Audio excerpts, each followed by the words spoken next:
ইমোতে যে মেসেজটা দিয়েছিল সেটা হচ্ছে যে ওই দিন যাবে, এটা শাহপরান একজনকে জানিয়েছে যে আজকে যাবে, তোমরা কি তাকে এরকম করতে চাও কিনা।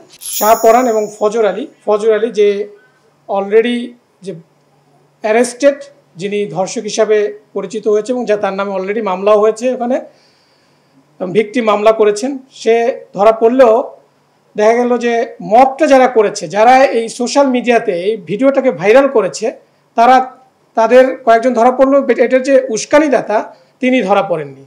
তো সেটা নিয়ে আমরা কাজ করি এবং সেখানে আমরা দেখতে পাই যে শাহপরান এবং ফজর আলী, আমাদের যে আসামি আজকের অ্যারেস্টেড, তার নাম শাহপরান এবং যে ধর্ষক ছিল সে ফজর আলী, এরা দুই ভাই ছিল। এই দুই ভাই এই ভিকটিমকে বিভিন্ন সময় দীর্ঘদিন যাবৎ উত্ত্যক্ত করে আসছিল। সো উত্ত্যক্তর প্রেক্ষিতে এই দুই ভাইয়ের মধ্যে এটা দ্বন্দ্বেরও সৃষ্টি হয়। সে প্রেক্ষিতে বিগত 2 মাস পূর্বে তাদের মধ্যে একটা পারিবারিক বা গ্রাম্য পর্যায়ে একটা সালিশ হয়। সেই সালিশে এই ফজর আলী ছিল বড় ভাই এবং শাহপরান ছোট ভাই। এই দুজনের মধ্যে সালিশে শাহপরান কর্তৃক শাহজালাল কর্তৃক শাহপরানকে হেনস্থা করা হয় এবং মারধরও করা হয়। সে প্রেক্ষিতেই শাহপরান তার এই বড় ভাইয়ের প্রতি একটা প্রতিশোধ নেওয়ার চিন্তাভাবনা করে।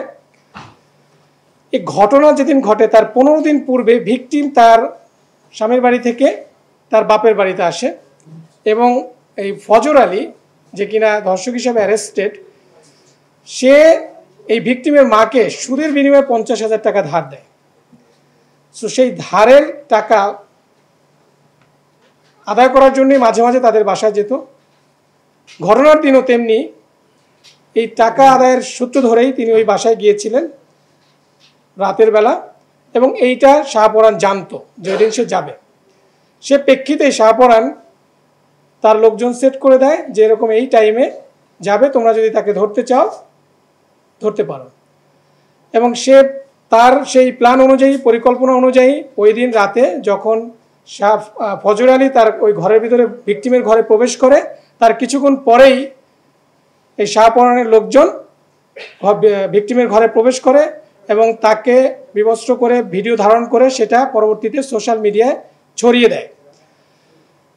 পরবর্তীতে আমরা এটা জানতে পারি, জানার পরে আমাদের একটা চৌকস অভিযানিক দল গতকাল এই শাহপরানের যে রহস্যটা সেটা আমরা জানার পর তাকে আমরা গতকাল কুমিল্লা থেকেই অ্যারেস্ট করা হয়।